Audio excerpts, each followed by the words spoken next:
Hello friends, स्वागत है आपका आपके अपने लीगल चैनल सोच पर प्रहार में।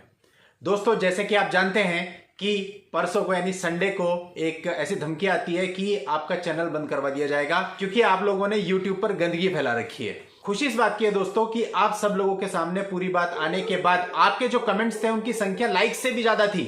और अगर एक दो कमेंट को छोड़ दिया जाए तो सारे कमेंट्स यही थे कि किसी भी सूरत में ये चैनल बंद नहीं होना चाहिए। दोस्तों, अब हम जरा बात कर लेते हैं कि यूट्यूब पर किस किस प्रकार के चैनल चलते हैं।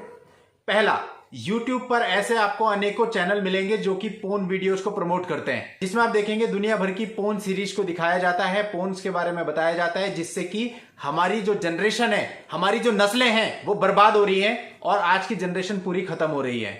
YouTube पर आपको अनेकों ऐसे चैनल मिलेंगे जो कि मां बहन की गंदी गंदी गालियां बिल्कुल खुलेआम प्रयोग करते हैं, लेकिन उन पर किसी प्रकार की कोई कार्रवाई नहीं होती, ना कोई उनके खिलाफ आवाज उठाता है। YouTube पर आपको अनेक ऐसे चैनल मिलेंगे जो सेक्स से रिलेटेड गंदे गंदे थंबनेल लगाते हैं, जिससे कि हमारी न्यू जनरेशन, हमारे बच्चे उसे देखते ही उसकी तरफ अट्रैक्ट होते हैं और गलत काम करते हैं, लेकिन उन पर कोई कार्रवाई नहीं होती है, उनको बंद करने की कोई मांग नहीं उठाता है।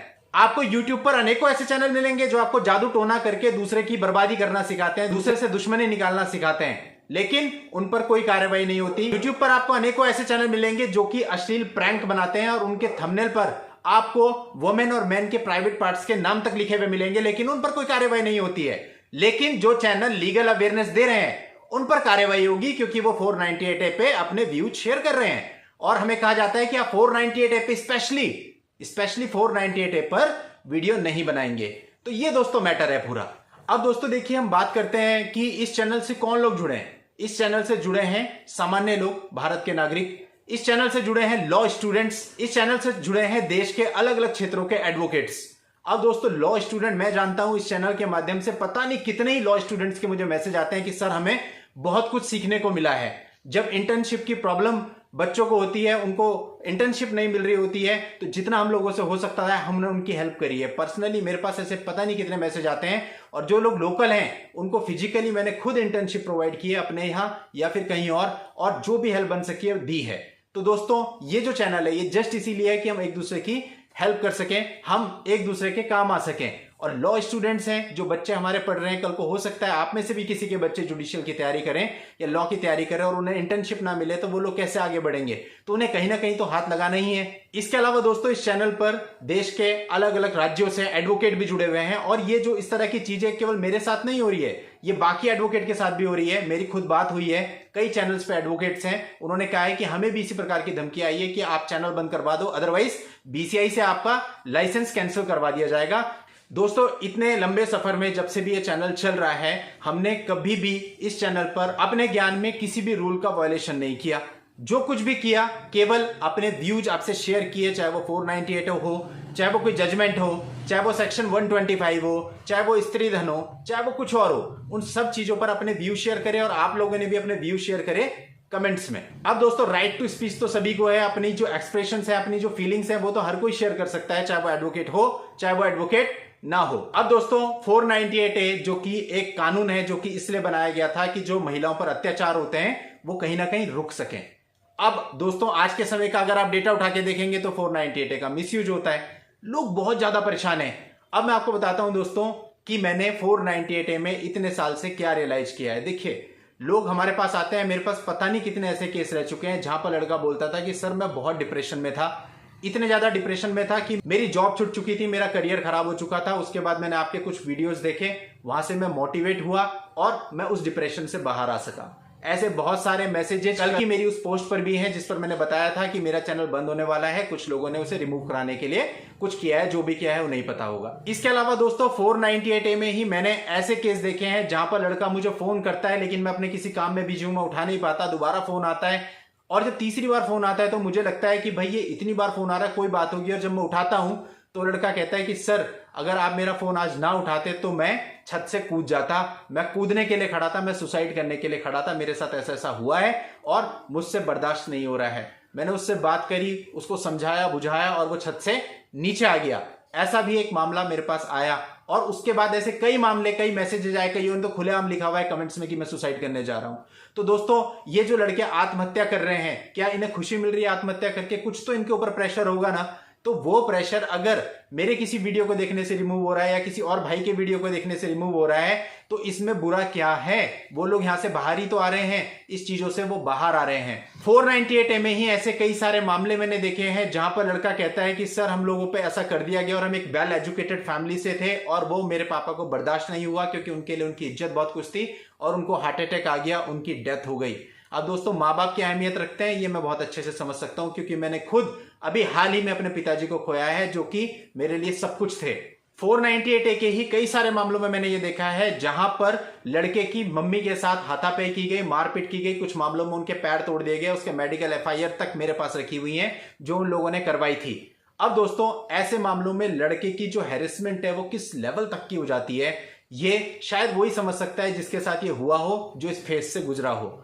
अब दोस्तों ऐसे में उनको अगर किसी से हेल्प मिल रही है थोड़ी सी भी, भैया मुकदमे तो उन्हें देखो फिर भी लड़ने हैं, कोई ये तो है नहीं कि मैं वीडियो बनाऊंगा उनका मुकदमा खत्म हो जाएगा।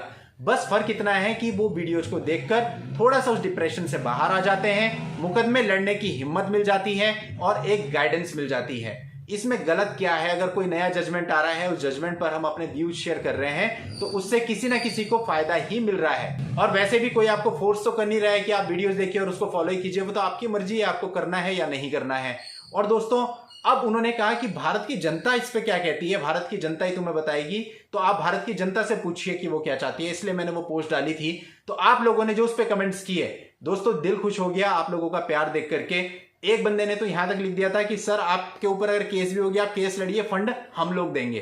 कितनी बड़ी बात है। देखिए दोस्तों मैं आपसे फंड लेने नहीं जा रहा हूं, लेकिन जो आपने कहा ना वो वर्ड की अहमियत बहुत है, वो वर्ड बहुत कीमती है। और मुझे पता है कि अगर कल को कुछ हुआ और मुझे कहीं जाना पड़ा ना, तो हर शहर में वो लोग बैठे हैं जो एक्चुअल में दिल से मुझे प्यार करते हैं। क्योंकि दोस्तों ये प्रोफेशन अपनी जगह है, लेकिन जो रिश्ते हमने इतने समय में कायम कर लिए हैं ना, वो बहुत बड़ी बात है। ऐसा थोड़ी ना है कि मेरी लेडीज क्लाइंट्स नहीं है। कई सारी महिलाएं खफा हो जाती हैं कि आप ज्यादा वीडियो पुरुषों के फेवर में बनाते हैं। ठीक है, मैं मानता हूं इस बात को, ज्यादा वीडियोज पुरुषों के फेवर में रहते हैं और कम वीडियोज महिलाओं के फेवर में रहते हैं। लेकिन इसका यह मतलब नहीं है कि मेरी कोई महिलाओं से दुश्मनी है। ये तो सीधी सी बात है, give respect and take respect. आप अगर मुझसे कुछ बात कहते हैं, एक सभ्य लैंग्वेज में कहते हैं, आपको जवाब भी वैसे ही मिलेगा। लेकिन अगर आप मेरे वीडियो के नीचे कई कमेंट कर देते हैं जिसमें आप मुझे या मेरी फैमिली को भला बुरा कहते हैं, तो फिर आप रिस्पेक्ट कैसे एक्सपेक्ट कर सकते हो? फिर तो ऑब्वियसली आपको जवाब भी वैसे ही मिलेगा। तो ये तो दोस्तों बहुत सीधा सा फंडा है, आप किसी को इज्जत दोगे इज्जत मिलेगी, और अगर आप इज्जत नहीं दोगे, नफरत दोगे, तो फिर वही वापसी भी मिलेगी। अब दोस्तों इस चैनल में सीधी सी एक बात हो रही है कि मेरे जो भी व्यू है मैं वीडियो के थ्रू आपके सामने ले आता हूं, आपके जो भी व्यू है वो आप कमेंट्स के थ्रू हमें बता देते हो कि भाई ये है। बस इतना सा है, और इससे लीगल अवेयरनेस स्प्रेड हो रही है। और भारत के लोगों ने उस पोस्ट के नीचे सीधे सीधे कमेंट्स करे हैं कि हमें इन चैनल्स की जरूरत है, हम चाहते हैं कि ये चैनल्स रहे। जब से चैनल्स आए हैं हमको उससे बहुत रिलीफ मिला है। तो आप लोगों के जो कमेंट्स हैं वो सब कुछ जाहिर कर रहे हैं कि आप लोग क्या चाहते हैं और आपको इस चैनल से क्या मिला है। दोस्तों मेरी बहुत सारी महिलाएं क्लाइंट हैं और उनमें से एक भी महिला ये नहीं कह सकती कि सर ने कभी हमारी हेल्प नहीं करी। अगर उन्होंने किसी भी चीज के लिए मुझे कॉल किया है, मैंने उनको फुल सपोर्ट किया है। बल्कि यहां तक कि आज एक महिला मुझसे मिलने भी आ रही है किसी मामले में, और वो भी पंजाब से ट्रैवल करके यहां पर आ रही है। तो दोस्तों वो भी महिलाएं हैं। तो ये तो आपके समझने पे है, मैं महिलाओं के खिलाफ नहीं हूं, मैं केवल इस चीज के खिलाफ हूं जो गलत केस पुरुषों पर दर्ज हो रहे हैं, जिसकी वजह से उन्हें अपने माता पिता को खोना पड़ रहा है, खुद सुसाइड करना पड़ रहा है, उनकी नौकरियां जा रही हैं। बस इतना मैं चाहता हूं कि ये चीज थोड़ा सा रुक जाए, या कम से कम उनको इतनी हिम्मत मिल जाए कि वो इन चीजों को लड़ सके, फेस कर सके। क्योंकि किसी भी सामान्य व्यक्ति के लिए पुलिस को फेस करना, कोर्ट को फेस करना आसान नहीं होता। जिसने ये सब चीजें देखी हैं वो तो डील कर जाएगा, लेकिन जिसने नहीं देखी है, उसके साथ पहली बार हो रहा है, उसको रात को नींद नहीं आती, खाना उसके हलक से नीचे नहीं जाता और उसकी हालत बहुत खराब हो जाती है। तो इसलिए बस आप सबसे ये रिक्वेस्ट है कि अगर आपके साथ महिलाओं के साथ गलत हो रहा है तो शौक से आप केस कीजिए, जाइए और उस व्यक्ति को सजा दिलवाइए जिसने आपके साथ गलत किया है। लेकिन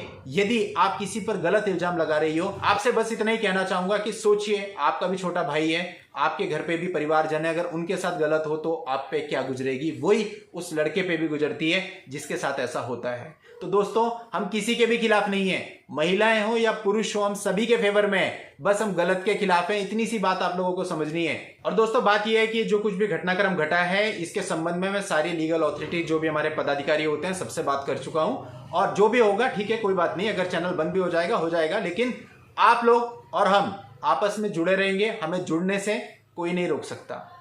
दोस्तों मैंने कभी किसी बीसीआई के रूल का वायलेशन नहीं किया मेरी नॉलेज में, लेकिन फिर भी मान लेते हैं वर्स्ट केस में किसी भी तरह से मेरा लाइसेंस ही कैंसिल करा दिया जाता है, उस केस में भी मैं आपको कहना चाहूंगा कि मेरे नाम के सामने से एडवोकेट हटेगा। सनी शर्मा मैं तब भी रहूंगा और बात आप लोगों से मैं तब भी करूंगा, अपने जो विचार है वो तो मैं शेयर आपसे तब भी करूंगा। तो कहने का मतलब है कि हम लोगों को जो एक्सप्रेशन का राइट है, अपने विचार शेयर करने का राइट है एक दूसरे से, वो तो हम करेंगे ही। और जितने भी लॉ स्टूडेंट्स और एडवोकेट मेरे साथ जुड़े हैं, मेरी सभी से अपील है, जिन भी एडवोकेट्स को इस प्रकार की धमकी आ रही है वो अपने अपने लेवल पे स्ट्रिक्ट एक्शन लें और बीसीआई को इस बारे में सूचित करें कि हमें इस प्रकार की धमकियां मिल रही हैं।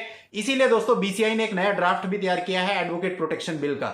बहुत सारे एडवोकेट्स पे हमले होते हैं, बहुत सारे एडवोकेट के परिवारों को मार दिया जाता है, बहुत कुछ होता है, ऐसे बहुत सारे मामले देश में हैं, हमारे खुद की जानकारी में, हमारे शहर में सब जानते हैं। और इसी वजह से दोस्तों हमको भी प्रोटेक्शन चाहिए। तो ऑब्वियसली हम जितने भी एडवोकेट जिनको भी इस प्रकार की धमकियां मिली हैं, सिंपली बीसीआई को इस पूरी घटना के बारे में सूचित करना चाहिए कि हमको अननेसेसरी इस प्रकार से धमकियां मिल रही हैं। उसके बाद बीसीआई जो भी डिसीजन ले वो बीसीआई के ऊपर है। अगर बीसीआई को लगता है कि हमारी गलती है तो भाई हमारे अगेंस्ट एक्शन ले, और यदि बीसीआई को लगता है कि उस व्यक्ति की गलती है तो उसके अगेंस्ट स्ट्रिक्ट कानूनी कार्रवाई होनी चाहिए। बीसीआई सारे मामले को देखेगी और उसके बाद जो भी बीसीआई डिसीजन लेगी वो सराखों पे होगा। तो दोस्तों आपको मैंने पूरी घटना बताई, आप लोगों के प्यार के लिए हाथ जोड़ करके धन्यवाद। और मुझे पूरा पता है अगर मुझे कहीं आना पड़ा इस मामले में, अपने इतने सारे सब्सक्राइबर्स में से कम उस शहर से 500 लोग लेकर के अपने साथ जाऊंगा और आप सबको बताऊंगा कि कब चलना है, कहां चलना है। और दोस्तों आपको मेरे साथ चल के कुछ करना नहीं है, बस आप मेरे पीछे लाइन में भी खड़े हैं ना, तो मेरा सपोर्ट है कि मेरे साथ भारत की जनता खड़ी है।